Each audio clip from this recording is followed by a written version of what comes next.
कीजिए, दिल में ही दिल की उससे यूं बात कीजिए, पल पल प्रभु को प्यार से याद कीजिए, पल पल प्रभु को प्यार से याद कीजिए।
बरसात कीजिए, दिल में ही दिल की उससे यूं बात कीजिए, पल पल प्रभु को प्यार से याद कीजिए, पल पल प्रभु को प्यार से याद कीजिए।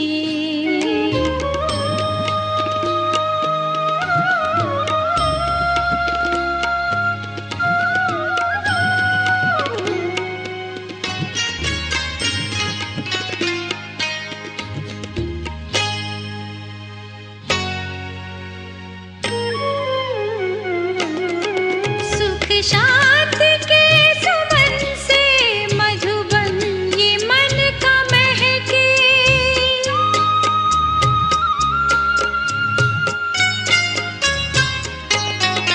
सुख शांति के सुमन से मधुबन ये मन का महके, चैनो मन की चिड़िया चित के चमन में चहके, सबके लिए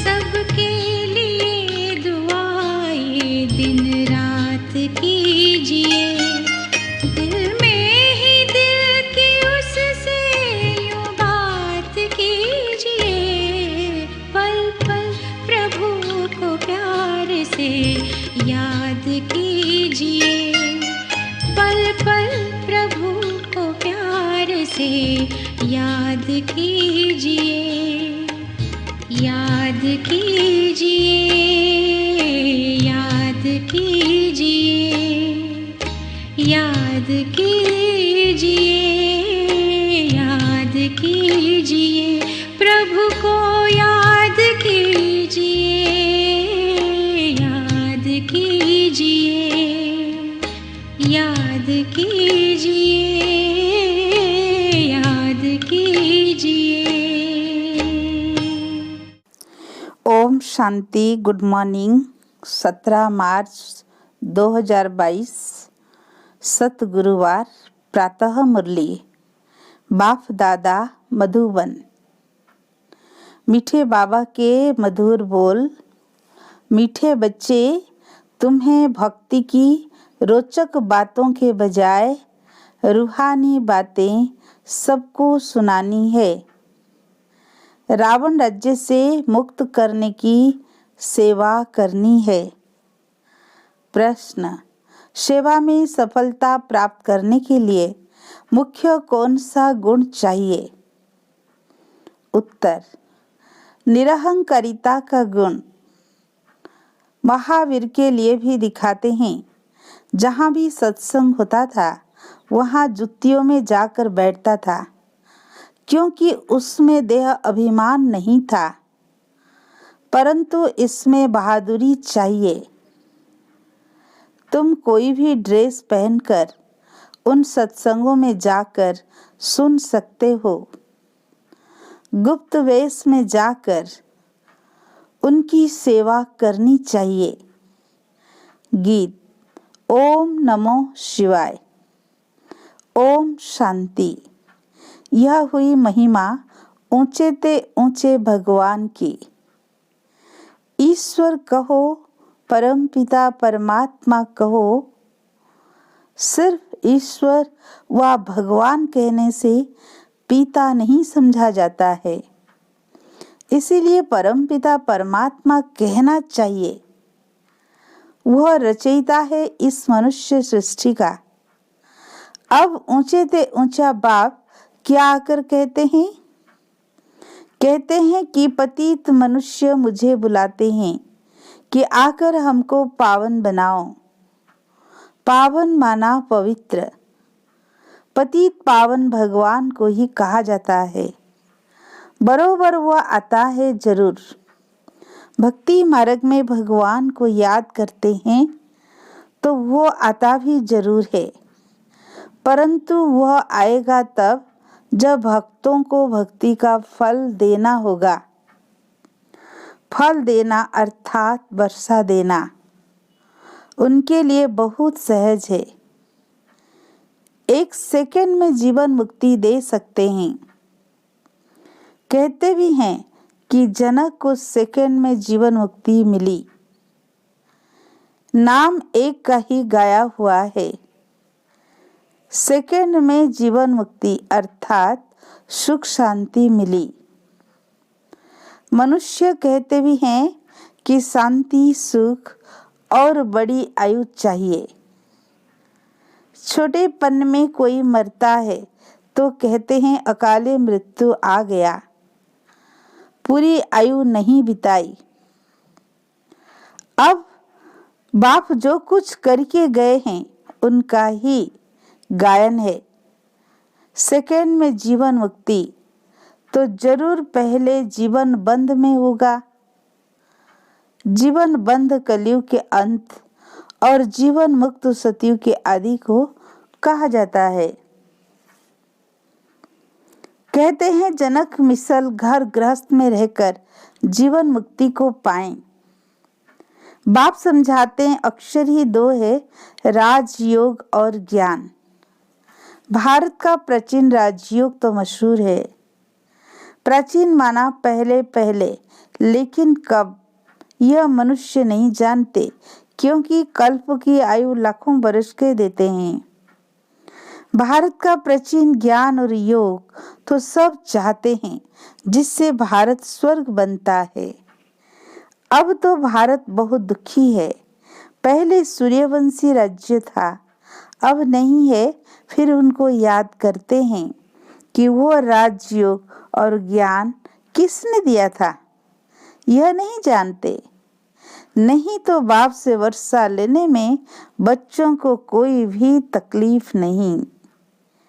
बाप का बने तो वर्षे के लायक बने।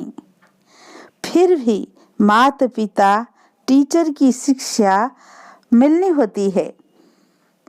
मुक्ति का भी वर्षा चाहिए, इसलिए गुरु करते हैं।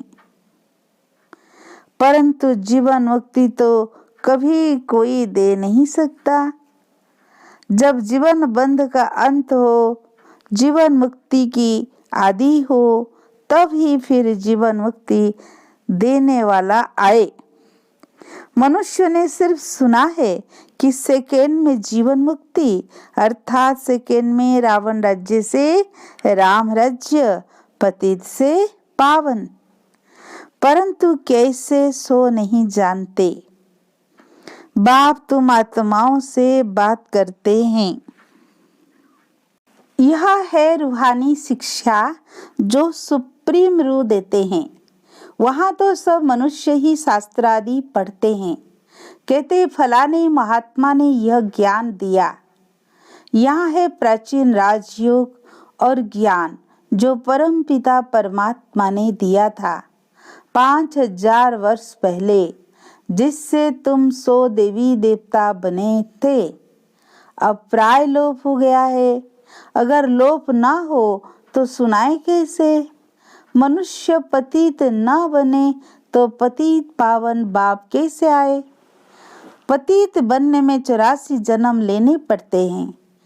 इसका भी सारा विस्तार बाप समझाते हैं, वर्ण भी समझाते हैं। ब्रह्मा चाहिए तो ब्रह्मा का बाप भी चाहिए। ब्रह्मा, विष्णु, शंकर, इन तीनों का बाप शिव है। अब ब्रह्मा द्वारा बैठ प्राचीन ज्ञान देते हैं, जिससे विष्णुपुरी के मालिक बनेंगे और ब्राह्मण सो देवता बन जाते हैं। ब्राह्मण धर्म वाले मनुष्य से तुम सो देवी देवता धर्म वाले बन रहे हो। तो पहले प्रजापिता ब्रह्मा चाहिए। कृष्ण को तो प्रजापिता नहीं कह सकते, ये तो सब उल्टी बातें बना दी है।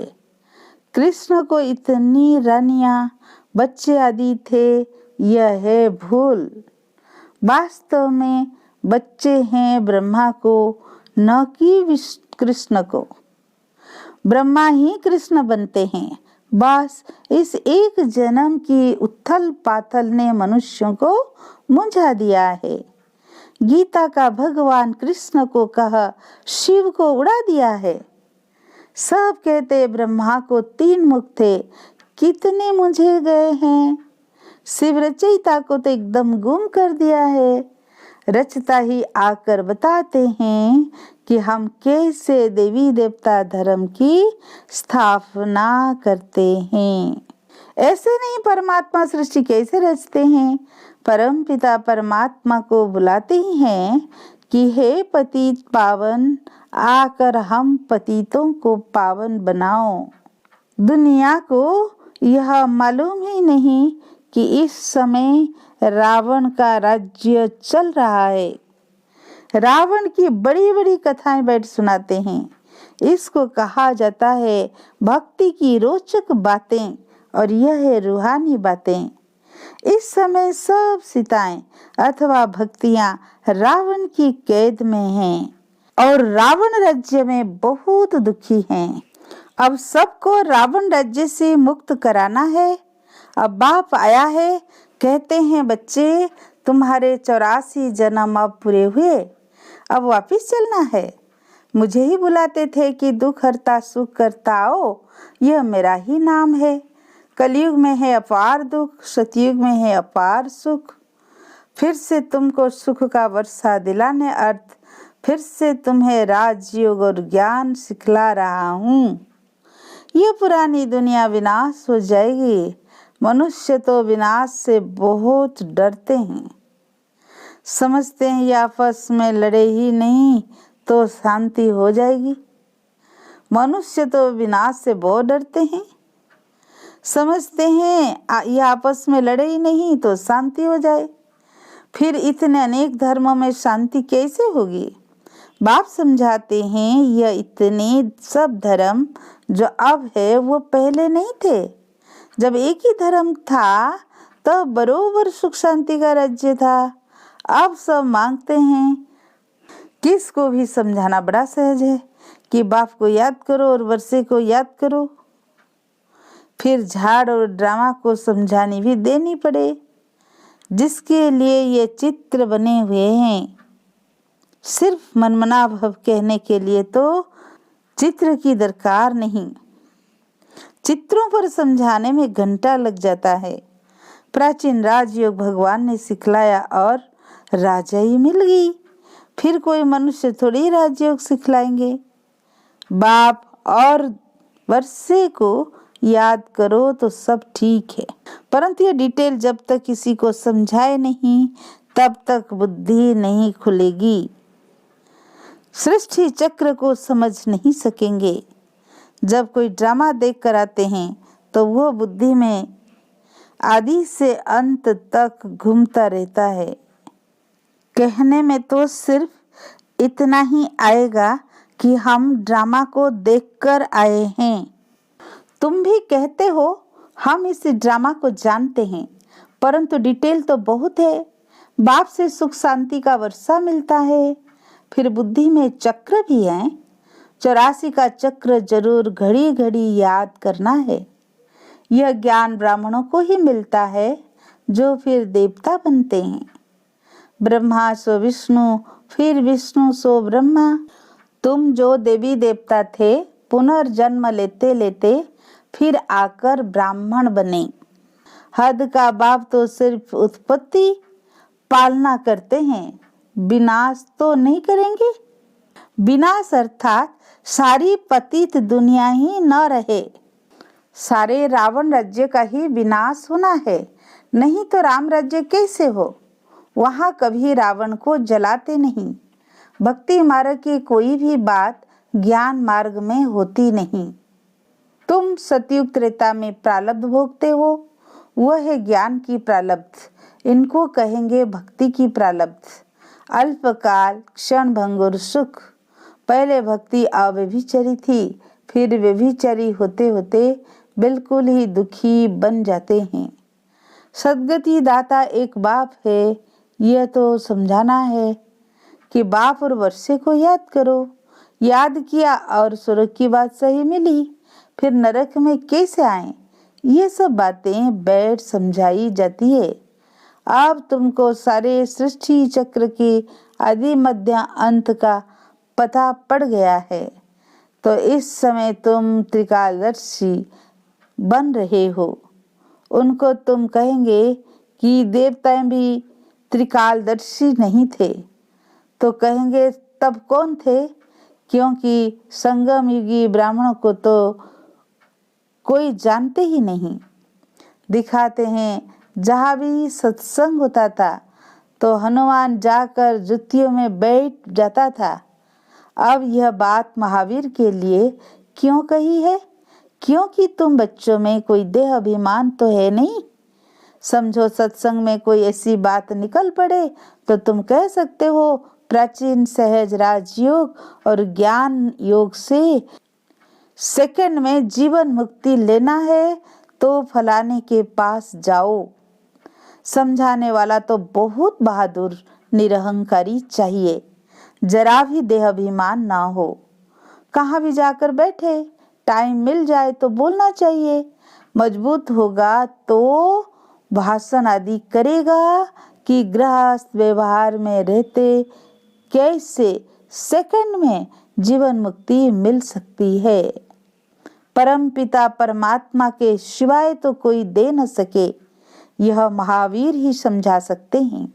सुनने लिए मना नहीं है। गृहस्थ व्यवहार में रहते तुम बच्चे बहुत सर्विस कर सकते हो। बोलो राजयोग सीखना हो तो ब्रह्मा कुमारियों के पास जाओ, आगे चलकर तुम्हारा नाम बाला हो जाएगा, मेजॉरिटी हो जाएगी। अभी तो थोड़े हैं, भगाने का नाम भी बहुत है। कृष्ण ने भगाया, अरे भगाने की तो कोई बात नहीं। टीचर कब पढ़ाने के लिए भगाते हैं क्या?